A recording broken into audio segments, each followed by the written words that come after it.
Hello everyone and welcome back to our YouTube channel speed up study. तो आज है हमारे ज्योग्राफी के शॉर्ट कॉन्सेप्ट सीरीज का लेक्चर नंबर 4, जिसमें आज हम कवर करने जा रहे हैं interior structure of earth.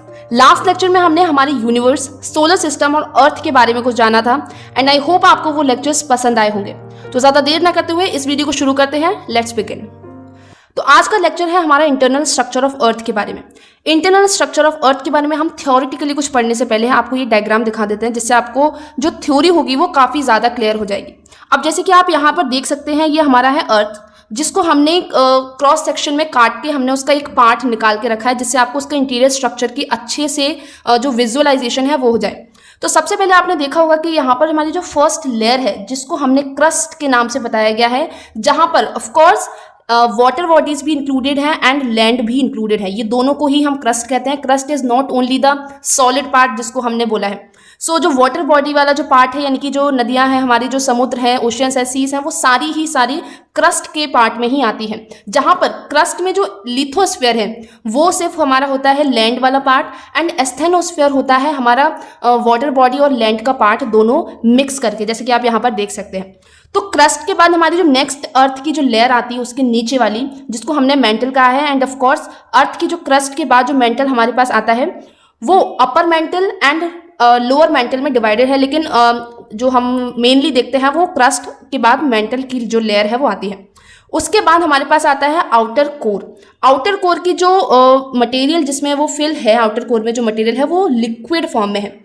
And फिर उसके बाद आता है इनर कोर। ये दोनों मिलाकर, इस दोनों लेयर को मिलाकर हम कोर ही कहते हैं। ऑफ कोर्स ये दोनों भी डिवाइडेड है आउटर कोर और इनर कोर में, जहां पर इनर कोर सॉलिड स्टेट में प्रेजेंट होता है, वहीं आउटर कोर है वो लिक्विड स्टेट में प्रेजेंट है। अब आई होप आपको ये थोड़ी सी जो विजुअलाइजेशन है और पिक्चराइजेशन है हमारी अर्थ का इंटरनल स्ट्रक्चर की वो क्लियर हो गई होगी। इसके बाद हम थ्योरेटिकली भी कुछ पढ़ लेते हैं, जो कि आपके एग्जाम्स के लिए काफ़ी ज़्यादा इंपॉर्टेंट हो सकते हैं। सबसे पहले हम पढ़ते हैं अर्थ की क्रस्ट के बारे में, जो कि हमारी आउटर मोस्ट लेयर है। ऑफकोर्स ये सॉलिड लेयर है, यानी कि इसका जो मटेरियल जिससे ये बनी हुई है वो सॉलिड है, इसलिए हम इसको क्या बोलते हैं, अर्थ की क्रस्ट बोलते हैं। इसकी अगर थिकनेस की बात करें तो वो है 30 किलोमीटर्स। एंड एक बात और इसकी इंपॉर्टेंट है कि हमारी जो लेयर्स हैं वो सारी एक के बाद कंटिन्यूटी फॉर्म में प्रेजेंट नहीं है। हर लेयर के बाद कुछ ना कुछ एक डिसकंटिन्यूटी प्रेजेंट है, यानी कि ये कंटिन्यूस लेयर के फॉर्मेट में प्रेजेंट नहीं है। ये तीनों लेयर क्रस्ट, कोर और मेंटल, इन तीनों के बीच में हर बार कोई डिसकंटिन्यूटी आती है, जिसका अपने आप में कोई एक खासियत है, उसमें कुछ मटेरियल प्रेजेंट है और उनका एक अलग से नाम है। तो अगर सबसे पहले डिसकंटिन्यूटी के बारे में हम देखें तो जिसको हम कहते हैं मोहोरोविक डिसकंटिन्यूटी, या फिर इसको हम एक और नाम से जानते हैं जो कि है मोहो मार्क्स, जो कि लोअर लिमिट ऑफ क्रस्ट को दिखाता है। यानी कि क्रस्ट जहां पर लास्ट में खत्म होती है, उसके बाद जब मेंटल स्टार्ट होता है, उन दोनों के बीच में जो डिसकंटिन्यूटी प्रेजेंट होती है, यानी कि उन दोनों के बीच में जो गैप प्रेजेंट होता है, उसको हम मोहोरोविक डिसकंटिन्यूटी या फिर मोहो मार्क्स के नाम से जानते हैं। इस लेयर की बात करें, यानी कि क्रस्ट की अगर हम बात करें तो उसको हम सियाल के नाम से भी जानते हैं, क्योंकि उसमें सिलिका और एल्यूमिनियम का जो मटेरियल है वो मिक्स रहता है। यानी कि क्रस्ट की जो लेयर है उसमें सबसे ज़्यादा अगर कोई मेटल अगर हम देखें तो वो सिलिका और एल्यूमिनियम प्रेजेंट रहता है। इसी की वजह से हम इस लेयर को सियाल लेयर के नाम से भी जानते हैं। अगर इस लेयर की हम एवरेज डेंसिटी के बारे में बात करें तो जो कि है 2.7 ग्राम पर सेंटीमीटर क्यूब, यानी कि इस लेयर की डेंसिटी है हमारे पास 2.7 ग्राम पर सेंटीमीटर क्यूब। वहीं अगर हम बात करें अब सेकेंड जो हमारी लेयर है अर्थ की, वो है मेंटल की। यानी कि ये जो हमारी लेयर है वो है इंटरमीडिएट लेयर है अर्थ की, यानी कि क्रस्ट और कोर के बीच में जो लेयर आती है उसको कहते हैं हम मेंटल। यानी कि ये एक इंटरमीडिएट लेयर है, जिसकी थिकनेस अबाउट 2900 किलोमीटर्स है। इसकी थिकनेस अबाउट 2900 किलोमीटर्स की इसकी जो है थिकनेस है। इसका जो अपर पार्ट है मेंटल का, उसको हम एस्थेनोस्फीयर के नाम से जानते हैं, जहां पर एस्थेनोस्फीयर की अकेली जो थिकनेस है वो है 250 किलोमीटर्स। एस्थेनोस्फीयर मैंने आपको यहाँ पर दिखाया था। एस्थेनोस्फीयर ये पार्ट है हमारा, यानी कि मेंटल का जो अपर पार्ट है, जहां पर मेंटल का जो अपर पार्ट है उसको हम एस्थेनोस्फीयर कहते हैं, जिसकी thickness of approximately about 250 kilometres इसकी थिकनेस है। इस जो मेंटल लेयर है हमारी, मेंटल लेयर का भी एक दूसरा नाम है जिसको हमने सीमा के नाम से बताया है, जहां पर SI का मतलब है सिलिका और Ma का मतलब है मैग्नीज। इस वजह से इसका जो नाम है वो सीमा रखा गया है। अगर इस लेयर की एवरेज डेंसिटी के बारे में हम बात करें तो जो कि है 5.68 ग्राम पर सेंटीमीटर क्यूब, यानी कि आप देख रहे हैं कि क्रस्ट की जो डेंसिटी थी वो थी 2.7 ग्राम पर सेंटीमीटर क्यूब, और धीरे धीरे अगर हम अर्थ के और नीचे जाएंगे और उसकी अंदर की लेयर्स में जाएंगे तो उसकी जो डेंसिटी है, एवरेज डेंसिटी है, वो धीरे धीरे बढ़ रही है। वहीं पर जहां हमने देखा कि एवरेज डेंसिटी मेंटल की कितनी है, 5.68 ग्राम पर सेंटीमीटर क्यूब। अब यहाँ पे अगर हम देखें कि जैसे कि हमने देखा क्रस्ट और मेंटल को जो अलग करने वाली जो कह सकते हैं डिसकंटिन्यूटी है या फिर जो गैप है, उस गैप का नाम था मोहोरोविक डिसकंटिन्यूटी या फिर मोहो मार्क्स। इसी तरीके से मेंटल को अलग करने वाला कोर से एक और गैप पाया जाता है जिसको हम कहते हैं गटेनबर्ग डिसकंटिन्यूटी। अगर आपको इन सबको जानने में थोड़ी दिक्कत हो रही हो तो डोंट वरी, मैंने आपके लिए एक और अलग से पीडीएफ में एक और पेज लगाया है, एक और पीडीएफ कह सकते हैं पीपीटी लगाया है, जहां पर आपको हर एक डिसकंटिन्यूटी के बारे में डिटेल में अभी मैं समझाने वाली हूँ इसी वीडियो में। सो आगे इस वीडियो में बने रहिए, you will come to know जो सारी डिसकंटिन्यूटीज हैं वो कहाँ कहाँ प्रेजेंट है, किन किन के बीच में कौन सी डिसकंटिन्यूटीज प्रेजेंट है, एंड इसको याद करने का भी तरीका मैंने आपको बताया है। So be on this video for the next few minutes. Okay, so अब मेंटल और कोर को अलग करने वाली जो गैप प्रेजेंट है उसको हमने नाम दिया है गटेनबर्ग डिसकंटिन्यूटी। एक्चुअली ये जो नाम है वो हर एक साइंटिस्ट के ऊपर है जिसने इस जो डिसकंटिन्यूटीज है उनको फाइंड किया है। गटेनबर्ग ने इस डिसकंटिन्यूटी को फाइंड किया है, इसलिए इसका नाम गटेनबर्ग डिसकंटिन्यूटी रख दिया गया है। अब अगली और लास्ट लेयर के बारे में अगर हम पढ़ेंगे अर्थ की, जो कि है कोर के बारे में। सो कोर क्या है, एक इनर मोस्ट लेयर है अर्थ की, और ये हमारे अर्थ का सेंटर को ऑक्यूपाई करता है, यानी कि हमारे अर्थ के सेंटर में है। जिसके आप ये देख सकते हैं, ये है हमारा कोर। ये कहाँ है, अर्थ के बिल्कुल सेंटर में है हमारा कोर। जैसे कि आप यहाँ पे देख सकते हैं, ये यहाँ पे आउटर कोर है, ये इनर कोर, यानी कि ऑल एंड ऑल ये जो कोर प्रेजेंट है वो हमारे अर्थ के सेंटर में प्रेजेंट है। और इसकी थिकनेस की अगर हम बात करें तो जो कि है 3500 किलोमीटर्स इन रेडियस। इसकी जो कह सकते हैं रेडियस है, यानी कि जो हमारी कोर की रेडियस है टोटल, अगर इसकी रेडियस अगर की बात करें तो वो है 3500 किलोमीटर्स। और अगर इसका आउटर पार्ट जैसे कि मैंने आपको यहाँ पे बताया था, इसकी जो आउटर कोर है उसका जो पार्ट है वो लिक्विड फॉर्म में है, एंड इसका जो इनर पार्ट है वो सॉलिड में है। This layer is also known as NIFE. इसको हम नाइफ के नाम से भी जानते हैं, यानी कि कोर को हम किसके नाम से जानते हैं, नाइफ के नाम से, जहां पर Ni का मतलब है निकल और Fe का मतलब है आयरन, जो कि हम फेरस के लिए यूज करते हैं। Density of the part of the earth is 17.2 grams पर सेंटीमीटर क्यूब, यानी कि अगर कोर की डेंसिटी की एवरेज डेंसिटी की अगर हम बात करें तो जो कि है 17.2 ग्राम पर सेंटीमीटर क्यूब। जैसे कि आपने देखा कि हर लेयर के बाद हमारी जो एवरेज डेंसिटी थी वो धीरे धीरे बढ़ती चली जा रही थी। अब मैंने आपको जैसे कि बताया था कि डिसकंटिन्यूटीज को मैंने एक जगह पूरे इकट्ठा करके आपको बताया कि किस किस के बीच में कौन सी डिसकंटिन्यूटी है, तो आपको जिससे याद करने में इजीली आपको इजी होगा और आपके एग्जाम के लिए काफी इंपॉर्टेंट है, तो आपको याद करना भी पड़ेगा इसको। सबसे पहले अगर हम बात करें डिसकंटिन्यूटी की तो वो है कॉनकॉर्ड डिसकंटिन्यूटी, जो कि अपर क्रस्ट और लोअर क्रस्ट के बीच में आती है। जैसे कि आप यहाँ पे देख सकते हैं, कॉनकॉर्ड डिसकंटिन्यूटी है अपर क्रस्ट और लोअर क्रस्ट के बीच में आती है हमारी कॉनकॉर्ड डिसकंटिन्यूटी। उसके बाद मोहोरोविक डिसकंटिन्यूटी, जो कि हमने ऊपर भी पढ़ा, जो कि क्रस्ट और मेंटल के बीच में आती है, इसको हम कहते हैं मोहोरोविक डिसकंटिन्यूटी। उसके बाद आता है तीसरा गटेनबर्ग डिसकंटिन्यूटी, जो कि कोर और मेंटल के बीच में आता है, यानी कि कोर और मेंटल के बीच में आने वाले जो गैप है उसको हम कहते हैं गटेनबर्ग डिसकंटिन्यूटी। उसके बाद हमारे पास जो नेक्स्ट डिसकंटिन्यूटी आ जाती है वो है लेहमैन डिसकंटिन्यूटी, जो कि हमारे अपर कोर और लोअर कोर के बीच में, यानी कि कह सकते हैं आउटर कोर या फिर इनर कोर के बीच में जो डिसकंटिन्यूटी प्रेजेंट है, जो गैप प्रेजेंट है, उसको हम कहते हैं लेहमैन डिसकंटिन्यूटी। उसके बाद हमारे पास जो लास्ट डिसकंटिन्यूटी आ जाती है वो है रैपिडी डिसकंटिन्यूटी, जो कि अपर मेंटल और लोअर मेंटल के बीच में आती है। सो आई होप आपको ये वाली जो सारी डिसकंटिन्यूटीज है वो अच्छे से याद हो गई होंगी। उसके बाद हम नेक्स्ट टॉपिक पे आ जाते हैं, जो कि है कंपोजिशन ऑफ अर्थ, यानी कि अर्थ किन किन चीजों से मिलकर बना है। जैसे कि अभी मैंने आपको बताया कि अर्थ की जो क्रस्ट है वो उसको हम क्या बोलते हैं, उसको हम सियाल बोलते हैं। अर्थ की जो मेंटल है उसको हम सीमा बोलते हैं, क्योंकि वो सिलिका और मैग्नीज से बना हुआ है। इसी तरीके से अर्थ का जो कोर वाली लेयर यानी कि इनर मोस्ट लेयर है वो बना है नाइफ से, यानी कि निकल और आयरन से, फेरस यानी कि आयरन से। इसलिए इसी तरीके से हम देखते हैं कि अर्थ में हमारा और क्या क्या कंपोज हुआ रखा है, क्या क्या कंपोजिशन है हमारे अर्थ की। अगर हम अपने अर्थ के कंपोजिशन के बारे में बात करें तो जो कि बना हुआ है हमारे टोटल ऑल 100 एलिमेंट्स, यानी कि हमारे अर्थ में जितने भी 100 एलिमेंट्स प्रेजेंट है उन सब का कंपोजिशन है हमारे अर्थ के सरफेस में। यानी कि अगर हमारे अर्थ के सरफेस की कंपोजिशन के बारे में बात करें कि हमारा अर्थ किन किन चीजों से मिलकर बना हुआ है, तो हमारे पास जितने भी टोटल 100 एलिमेंट्स जो कि फाउंडेड है अभी तक, वो सारे एलिमेंट्स से मिलकर हमारे अर्थ अभी जो है वो मेड अप हुआ है। अब नेक्स्ट अगर हम बात करें कि हमारा जो अर्थ है, यानी कि अभी जो कॉन्टिनेंट्स हमें अभी दिखते हैं जिस तरीके से, जिस तरीके से हमें अपनी कंट्रीज दिखती हैं, वो क्या वो पहले भी जब हमारी अर्थ फॉर्म हो रही थी, जब हमारी अर्थ बन रही थी, हमारे कॉन्टिनेंट्स बन रहे थे, तब भी क्या ऐसे ही दिखते थे? तो इसका आंसर है बिल्कुल भी नहीं। इसके पीछे काफी सारे साइंटिस्ट ने काफी सारी थ्योरीज दी हैं, तो आज हम उन्हीं थ्योरीज को फिर से पढ़ने वाले हैं कि क्या क्या थ्योरीज हैं, कि साइंटिस्ट क्या मानते हैं कि किस तरीके से हमारा जो कॉन्टिनेंट्स हैं और जो हमारी कंट्रीज हैं वो बिल्डअप हुई है। जिसमें से सबसे पहली जो थ्योरी है, जो सबसे बेसिक थ्योरी मानी जाती है हमारे कॉन्टिनेंट्स के फॉर्मेशन में, वो मानी जाती है कॉन्टिनेंटल ड्रिफ्ट थ्योरी के बारे में, जो काफी हद तक सही भी है, बट एट द एंड उसका जो पूरा एक्सप्लेनेशन है हमारे कॉन्टिनेंट्स के बिल्डअप में, हमारी कंट्रीज के बिल्डअप में, जो हमारा अभी का जो पूरा सिचुएशन है हमारे कॉन्टिनेंट्स का, वो पूरा एक्सप्लेन नहीं कर पाती है। तो एट द एंड ये जो थ्योरी है वो फेल हो जाती है। उसके बाद कई और सारी थ्योरीज आती है, लेकिन कुछ चीजें ये थ्योरी भी हमें एक्सप्लेन करती है, इस वजह से हमें इसको भी पढ़ना रहता है हर बार। अगर इस थ्योरी की बात करें, जो कि दी थी हमें अल्फ्रेड वेगनर ने 1915 में, और इसने एक्सप्लेन किया था हमारे ओरिजिन और evolution of the continent and the ocean, यानी कि इसने हमें बताया था कि हमारे कॉन्टिनेंट्स और ओशियंस वो कैसे बने हैं। About 250 million years ago, there was only one continent named Pangaea.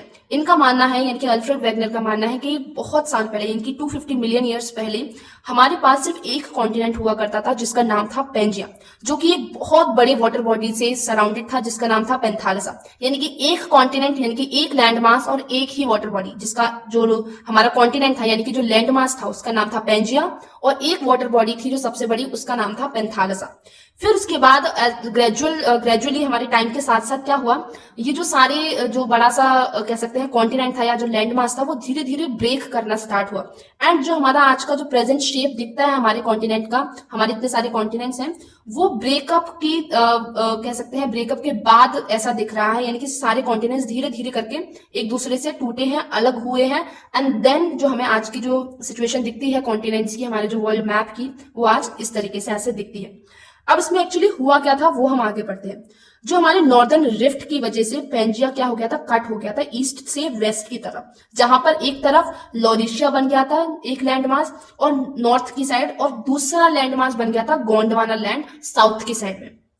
यानी कि नॉर्दर्न रिफ्ट हुआ था, यानी कि नॉर्दर्न तरफ से हमारी जो सी वेव्स थी इतनी फास्ट थी, सालों से वो हमारे लैंड मास की तरफ इतना ज्यादा कट कर रही थी कि वो नॉर्दर्न रिफ्ट की वजह से हमारा जो पेंजिया है वो ईस्ट से वेस्ट की तरफ कट हो गया धीरे धीरे। एक दिन की बात नहीं है, ग्रेजुअली काफी सालों तक ये सब चलता रहा। इसके बाद हमारा जो एक लैंडमास था पेंजिया, वो दो भाग में टूटकर हमारे सामने प्रेजेंट हुआ, जिसमें से सबसे पहला लैंडमास था लॉरेशिया, जो कि नॉर्थ साइड में था, और दूसरा लैंड था गोंडवाना लैंड, जो कि साउथ साइड में था, एंड गोंडवाना लैंड से ही हमारा जो इंडिया है वो निकला है। Now shallow sea called Tethys sea was situated between the Laurasia and the Gondwana land. और फिर जो लॉरेशिया और गोंडवाना लैंड के बीच में एक पतली सी, एक छोटी सी वाटर बॉडी बन गई थी, जिसको हमने तिथाइस सी के नाम से जाना था। अब एक्चुअली इनकी जो अल्फ्रेड वेगनर की जो थ्योरी है वो टोटली डिपेंड करती है एक जिगसॉ पजल पे। अब मैंने जिगसॉ पजल का मतलब क्या हुआ, एक्चुअली ये मानते थे कि जो अभी हमारा जो प्रेजेंट स्ट्रक्चर है हमारे कॉन्टिनेंट्स का, वो अगर हम देखें तो एक तरीके से पजल के रूप में है। यानी कि अगर हम ये सारे कॉन्टिनेंट्स को एक तरीके से मिलाना चाहें तो थोड़ा बहुत 19-20 अगर से करके छोड़ के ये सारे के सारे पजल एक दूसरे से जुड़ सकते हैं, और ये सारा जो लैंडमास है वो फिर से एक लैंडमास बन सकता है, जिस तरीके से ये पेंजिया था हमारा पहला। इसी थ्योरी, जैसे कि आपने देखा ये पेंजिया दिखा रहे हैं यहाँ पे इन्होंने, ये अफ्रीका है, ओके, ये इन्होंने यहाँ पर क्या दिखाया है, ये हमारा अफ्रीका है, ये हमारा साउथ अमेरिका है, ये नॉर्थ अमेरिका, ये एशिया है, एंड यूरोप मिक्सअप है। फिर यहाँ पे ऑस्ट्रेलिया और अंटार्कटिका को इन्होंने अगर मिलाया है तो एक तरीके से जिगसॉ जो पजल होता है हमारा वो एक्चुअली फिट हो गया एक दूसरे से। तो इनका मानना यही था कि जो हमारे सारे कॉन्टिनेंट्स हैं वो सारे टूटकर एक ही लैंड मास से मिलकर बने हैं, ना कि ये पहले से अलग अलग हुआ करते थे। इसलिए इस थ्योरी को इतना एक्सेप्ट किया गया है, जो कि आज भी काफी तरीके से कह सकते हैं एक्सेप्टेबल है। यहाँ पर आप और भी अच्छे से क्लियरली जूम करके आप अपने फोन्स में, अपने डिवाइस में देख सकते हैं किस तरीके से पेंजिया के बाद फिर लॉरेशिया और गोंडवाना लैंड डिवाइड हुआ, एंड उसके बाद आज का जो मॉडर्न वर्ल्ड है वो इस तरीके से दिखता है हमें। नेक्स्ट थ्योरी की हम बात करें, जो कि है सी फ्लोर स्प्रेडिंग थ्योरी, जो कि हैरी हेस के द्वारा दी गई थी 1960 में। And according to this theory, the mid-oceanic ridges were situated on the rising thermal convective current coming from the mantle. Actually mantle क्या था? mantle था एक liquid part जहां पे बहुत ही hot कह सकते हैं लावा उसमें प्रेजेंट था, जहां पर से कन्वेक्शन का जो करंट था वो मूव करता था, यानी कि कह सकते हैं मोल्टेन जो लावा थी वो मूव करती थी ऐसे करके साइक्लिक फॉर्म में। तो जहां पर हमारा जो लैंड प्रेजेंट होता था वो अब ऐसे साइक्लिक फॉर्म में कह सकते हैं जो मॉडर्न मोल्टेन लावा है वो मूव कर रही है, जिसकी वजह से हमारे ना रिजेस कह सकते हैं ये लैंड एक दूसरे से अलग होती थी, ये जो अलग होती थी। एंड जहां पर ये जो सी का जो फ्लोर था, जो सी का सरफेस था, वहां पर ये एक जगह या फिर कह सकते हैं एक गैप बन जाता था, जिसको हम ओशियनिक रिजेस के नाम से जानते हैं। यानी कि क्योंकि हमें पता है सबसे ज्यादा जो वोल्केनोज हैं आज के डेट में वो ज्यादातर हमारे समुद्र के अंदर है, सीज के अंदर। तो सी के अंदर जब ये कह सकते हैं कि मोल्टेन लावा जब इसका कन्वेक्शन करंट की तरह से ये मूव कर रहे थे, तो उस तरीके से जहां पर सी की जो लैंड है, सी का जो सरफेस है वो एक दूसरे से अलग होता था, यानी कि एक सरफेस यहाँ जाता है, एक सरफेस यहाँ जाता है, क्योंकि इसके नीचे की जो कन्वेक्शन करंट है वो इस तरीके से मूव कर रही होती है। एंड फिर जब ये अलग होकर एक सरफेस यहाँ पहुंच जाता था, एक सरफेस यहाँ पहुंच जाता, तो यहाँ पर एक रिज बन जाती थी, जिसको हमने ओशियनिक रिजेस के नाम से उसको नेम किया है।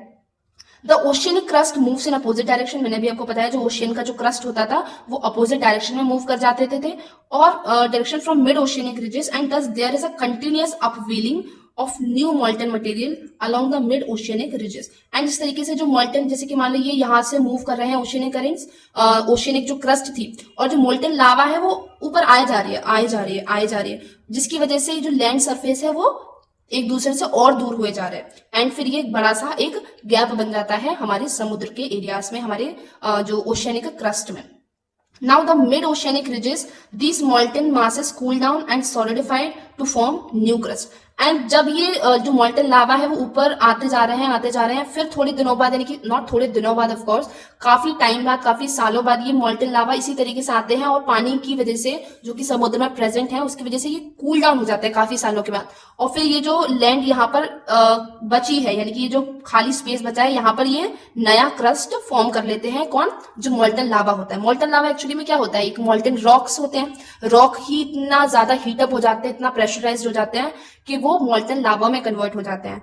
एंड फिर जब ये मोल्टन लावा ऊपर कन्वेक्शन करंट के थ्रू ऊपर आता रहता है, तो फिर ये कुछ सालों बाद खुद ही ठंडा होकर एक नया लैंड का फॉर्मेशन कर लेते हैं। सो ये है सी फ्लोर स्प्रेडिंग थ्योरी, यानी कि जो समुद्र का जो स्पेस है वो धीरे धीरे करके बढ़ता ही जाता है। इसलिए तो हम कहते हैं कि बीचेस में जो आजकल अगर हम देख रहे हैं कि काफी साल पहले जो बीचेस काफी दूर हुआ करते थे, वो अब जो समुद्र है वो काफी नजदीक आते जा रहे हैं। हमारे जो बीचेस हैं या फिर जो सीज का जो किनारा है उनके काफी ज्यादा करीब आते जा रहे हैं। तो this is the theory which we call as sea floor spreading theory, जिसकी वजह से ये फिनोमिना हमें देखने को मिलता है। नाउ सबसे इंपॉर्टेंट और सबसे ज्यादा इंटरेस्टिंग हमारे पास जो नेक्स्ट थ्योरी आ जाती है वो है plate tectonic theory. Plate tectonic actually में क्या है? हमारी जो अर्थ है वो काफी सारी जो 7 मेजर्स और काफी सारी माइनर प्लेट्स से मिलकर बनी है। प्लेट्स हमने कहा इसमें यहाँ पर किसको कहा है? जो हमारे रॉक्स का जो बड़ा बड़ा पार्ट्स है, जहां पर हमारे कॉन्टिनेंट्स, कंट्रीज और काफी सारी जगह जहां पर हम सॉलिड रीजन में रहते हैं, क्योंकि 70% हम लोग को पता है कि हमारे पास वाटर है एंड 30% हमारे पास क्या है? हमारे पास है लैंड का एरिया। उसमें से भी क्योंकि समुद्र कहीं ऐसे ऊपर आसमान में तो ऐसे लटका नहीं हुआ ना, सी फ्लोर जो हमारा समुद्र है उसका भी एक फ्लोर है, उसके पास भी एक क्रस्ट का एरिया है, लैंड का एरिया है उसके पास। सो इसी तरीके से हमने प्लेट टेक्टोनिक्स की थ्योरीज के पॉइंट्स यहाँ पर लिखे हुए हैं। अब इसको पढ़ते हैं। Plate tectonic is a scientific theory that describes the large scale motions of the Earth's lithosphere। यानी कि हमें पता है कि हमारा जो लिथोस्फीयर है, जहां पर सारे लिविंग ऑर्गेनिजम्स जो हमारी लाइफ है वो रहती है, तो लिथोस्फीयर की जो मूवमेंट है उसके बारे में पूरा एक्सप्लेनेशन हमें प्लेट टेक्टोनिक थ्योरी ने बताया है। The theory of the plate tectonics states that lithosphere is divided into several rigid segments which include both oceanic and continental crust। यानी कि लिथोस्फीयर जो कि दोनों में डिवाइडेड, यानी कि लिथोस्फीयर हम सिर्फ पानी वाली जो हम लैंड पर रहते हैं सिर्फ उस जगह को नहीं कह सकते। लिथोस्फीयर मतलब जो ओशियनिक क्रस्ट है और जो हमारा जहां पर जिस लैंड पर हम रहते हैं उस वाले क्रस्ट को भी, दोनों को मिलाकर हमने लिथोस्फीयर के नाम से उसको कहा है। सो लिथोस्फीयर की जो प्लेट टेक्टोनिक की जो थ्योरी है वो हम दोनों के बारे में बात करते हैं, जहां पर ओशियानिक क्रस्ट और हमारा जो सॉलिड क्रस्ट है वहां पर दोनों की बात होती है, उनके दोनों के मूवमेंट के बारे में बात होती है। These segments are called plates। इसी सेगमेंट्स को यानी कि जहां पर अभी हम स्टैंड करते हैं, जहां पर हमारा घर बना हुआ है, जहां पर हम चलते हैं, ये जो लैंड का जो एरिया है, इसी को, इसके जो मूवमेंट्स है, इसी के जो सेगमेंट्स है, जो लैंड का मास है, लैंड मास है, इसी को हम प्लेट के नाम से जानते हैं। And they are moving on the asthenosphere which is not a liquid but solid which flows under stress. अब स्टेनोस्फेयर मैंने ऊपर आपको दिखाया था, जो कि क्या है, एक लिक्विड नहीं है, बट एक ऐसा सॉलिड है जो कि मूव कर रहा है कुछ प्रेशर की वजह से। यानी कि उसमें कह सकते हैं जो प्लेट्स हैं, प्लेट्स हमारे जो टेक्टोनिक प्लेट्स हैं, उसका इतना ज्यादा प्रेशर है और उसके नीचे कुछ ऐसा मटेरियल है जो कि सॉलिड है of course, but under pressure वो मूव करता है, यानी कि वो फ्लो करता है, वो फ्लोइंग इन नेचर है। उसके ऊपर हमारी जो प्लेट टेक्टोनिक्स है वो हल्की हल्की बहुत ही स्लो स्पीड में मूव करती रहती है, जिसकी वजह से हमें ये जो प्लेट टेक्टोनिक की थ्योरी है वो आज हम पढ़ने वाले हैं। Now about 20 such plates have been identified and there are 7 major plates such as Eurasia। अब यहाँ पर 20 कुछ माइनर प्लेट्स हैं जिसके बारे में हमने साइंटिस्ट ने अभी खोज निकाला है, एंड 7 मेजर प्लेट्स है जो कि हमारी कॉन्टिनेंट्स भी हैं, यानी कि जो कि क्या है, यूरेशिया एक टेक्टोनिक प्लेट हो गई, जहां पर यूरोप और एशिया की प्लेट्स को एक ही माना गया है। एंटार्क्टिका की जो एक प्लेट है वो भी एक मेजर प्लेट है, नॉर्थ अमेरिका की एक मेजर प्लेट है, पैसिफिक की जो एक मेजर प्लेट है, फिर African plate and Indian plates. ये जो सारी प्लेट्स हैं, जो वो टेक्टोनिक प्लेट्स, ये सारी 7 मेजर प्लेट्स। आप इस पिक्चर में भी यहाँ पर अच्छे से देख सकते हैं, ये अफ्रीकन प्लेट हो गई जो ऑरेंज पार्ट से कवर्ड है, ये एक मेजर प्लेट है। फिर ये हो गई साउथ अमेरिकन प्लेट, फिर ये हो गई यूरेशियन प्लेट जो कि एक मेजर प्लेट है, फिर यहाँ पर ये north American plate and this is Eurasian plate. Of course ये अर्थ से सराउंडेड है तो ये दोनों सेम हो गई। ओके,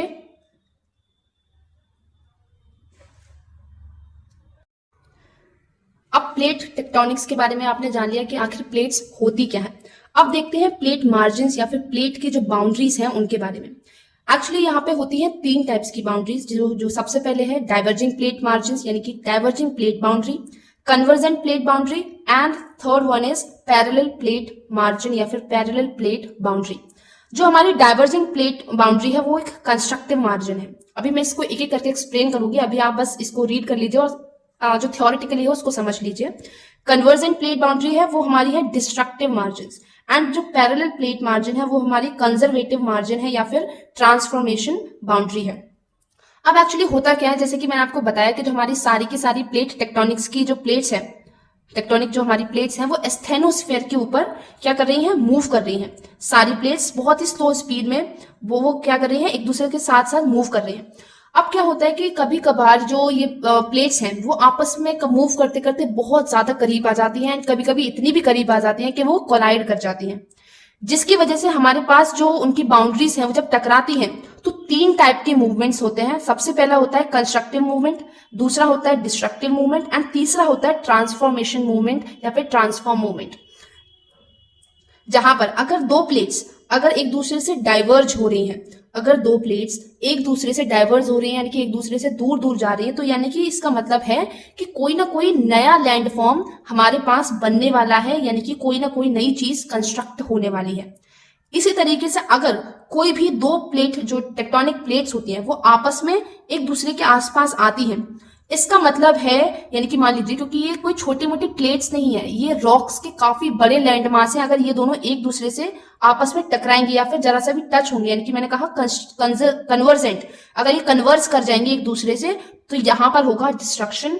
इसी तरीके से यानी कि अगर कोई लैंड मास है और अगर वो दोनों प्लेट्स अगर उनकी बाउंड्रीज कन्वर्ज हो रही है यानी कि एक दूसरे से मिल रही है, तो वहां पर जो लैंड मास पहले से प्रेजेंट है उसका डिस्ट्रक्शन निश्चित है, यानी कि वहां पर जो कह सकते हैं जो कुछ लैंड मास होगा पहले से वो डिस्ट्रक्ट हो जाएगा, यानी कि जो बाउंड्री बनी वो बाउंड्री हमारी डिस्ट्रक्टिव बाउंड्री बनी। अब तीसरा मूवमेंट होता है हमारा पैरेलल मूवमेंट या फिर ट्रांसफॉर्मेशन मूवमेंट, यानी कि जब ये दोनों प्लेटें मूव तो कर रही हैं बट एक दूसरे से पैरेलल मूव कर रही है, ना तो एक दूसरे के अपोजिट में आ रही है, ना एक दूसरे से दूर जा रही है, ना एक दूसरे से दूर जा रही है और ना एक दूसरे के आमने सामने आ रही है। तो अब और उस केस में क्या हो रहा है, ये दोनों प्लेट्स आपस में पैरेलली मूव कर रही है, यानी कि अगर एक प्लेट यहां मूव कर रही है तो उसके बिल्कुल करीब से बिल्कुल पास से ये वाली प्लेट भी मूव कर रही है, यानी कि ये दोनों से टच नहीं हो रही है, या फिर टच हो भी रही है तो ये जो अपनी एनर्जी है वो कह सकते हैं कि कंजर्व कर रही है, कंजर्वेटिव मार्जिन है ये हमारा, और कुछ ना कुछ ट्रांसफॉर्म होगा, यानी कि जो पहले से कुछ लैंडफॉर्म होगा वहां पे वो डिस्ट्रक्ट नहीं होगा, मतलब वो पूरा तरीके से कह सकते हैं खत्म नहीं होगा, और ना कि कोई दूसरा लैंडफॉर्म बनेगा, मतलब कंस्ट्रक्ट भी नहीं होगा और डिस्ट्रक्ट भी नहीं होगा, बट जो लैंडफॉर्म वहां पे पहले से प्रेजेंट है उसमें कुछ ना कुछ नए ट्रांसफॉर्मेशन आ जाएंगे, यानी कि वो थोड़ा सा कुछ टूट जाएगा, या फिर कुछ ज्यादा गहरा हो जाएगा, या फिर कुछ ज्यादा उठ जाएगा। इस तरीके से जो मूवमेंट है हमारी प्लेट टेक्टोनिक्स के स्टेनोस्फीयर लेयर के ऊपर चलते रहते हैं। Now collisions can occur between two oceanic plates. अब जो मैंने आपको बताया कि जो प्लेट्स मूव करती हैं, यानी कि डाइवर्जिंग मूवमेंट होता है, उनका कंजर्वेटिव मूवमेंट होता है और पैरेलल मूवमेंट होता है, वो हमारे किसके बीच में होता है, टेक्टोनिक प्लेट्स के बीच में होता है। अब tectonic plates is not only कि हमारा जो लैंड मास वाली जो प्लेट्स हैं सिर्फ वही आपस में टकरा रही हैं या फिर आप एक दूसरे से दूर जा रही हैं। जब मैंने बात की टेक्टोनिक प्लेट्स की तो वहां पे ओशियनिक प्लेट्स भी आ सकती हैं, वहां पे कॉन्टिनेंटल प्लेट्स भी आ सकती हैं, यानी कि अगर हम कोलिजन की बात कर रहे हैं तो वहां पर दो ओशियनिक प्लेट्स भी आपस में टकरा सकती हैं, एक ओशियनिक और एक कॉन्टिनेंटल प्लेट भी टकरा सकती है, या फिर दो कॉन्टिनेंटल प्लेट भी आपस में टकरा सकती हैं। Now the force affecting the surface of the earth from outside are called external या फिर exogenic force, for example weathering and erosion. अब हम बात कर लेते हैं कुछ फोर्सेस की जो कि हमारे अर्थ पर एक्ट करते हैं। अब जो फोर्सेस हमारे अर्थ सरफेस पे अफेक्ट करते हैं जो कि आउटसाइड से आते हैं, यानी कि बाहर से आते हैं, यानी कि अर्थ सरफेस के ऊपर से आते हैं, तो उस फोर्सेस को हम क्या बोलेंगे, एक्सटर्नल फोर्सेस या फिर एक्सोजेनिक फोर्सेस, जिसके कुछ एग्जांपल्स हैं वेदरिंग या फिर इरोजन। वेदरिंग किससे होती है, वेदरिंग होती है हमारे स्ट्रॉन्ग विंड से, वेदरिंग होती है हमारे हाई प्रेशर ऑफ वाटर की वजह से, ठीक है। इरोजन भी इसी कारण से होती है। तो ये हमारे कोई अर्थ के अंदर तो कोई एक्टिविटी हुई नहीं, अर्थ से बाहर यानी कि लैंड मास से हमारे ऊपर वाली जो एक्टिविटी हुई, यानी कि बारिश पानी कहाँ से आया, ऊपर लैंड से आया। इसी तरीके से इरोजन हुआ तो कैसे आया, हवा की वजह से इरोजन हुआ, पानी की वजह से इरोजन हुआ। तो ये बाहर से जो फोर्सेस एक्ट कर रहे हैं इनको हम बोलेंगे एक्सोजेनिक फोर्सेस। एंड इसी तरीके से जो फोर्सेस ओरिजिनेट होते हैं हमारे अर्थ के इंटीरियर वाले पार्ट से, उसको हम क्या बोलेंगे, उन फोर्सेस को हम बोलेंगे इंटरनल फोर्सेस या फिर endogenetic forces. For example volcanoes, earthquakes and landslides. Volcanoes कहाँ से आते हैं, वोल्केनोस हमारे अर्थ पर प्रेजेंट होते हैं, नहीं, हमारे अर्थ में प्रेजेंट होते हैं, अर्थ के अंदर प्रेजेंट होते हैं, हमारे सी जो ओशियनिक क्रस्ट है उनके अंदर प्रेजेंट होते हैं। इसी तरीके से अर्थक्वेक होती है। अर्थक्वेक का जो रीजन है वो क्या है, अभी मैंने ऊपर आपको बताया, जब भी कोई प्लेट टेक्टोनिक्स यानी कि कोई भी टेक्टोनिक प्लेट्स, चाहे वो ओशियनिक प्लेट्स हो या फिर कॉन्टिनेंटल प्लेट्स हो, आपस में टकराएंगी या फिर आपस में कोई भी फ्रिक्शन हल्का से भी क्रिएट करेंगी तो वहां पर अर्थक्वेक रिलीज होगा। तो प्लेट टेक्टोनिक्स या फिर जो कह सकते हैं टेक्टोनिक प्लेट्स है वो कहाँ है, हमारे अर्थ सर्फेस के अंदर है, इंटीरियर पार्ट में। तो ये फोर्सेस कहाँ से जनरेट हो रहे हैं, हमारे अर्थ के अंदर से, इसलिए हम इसको क्या बोलेंगे, इंटरनल फोर्सेस या फिर एंडोजेनेटिक फोर्सेस।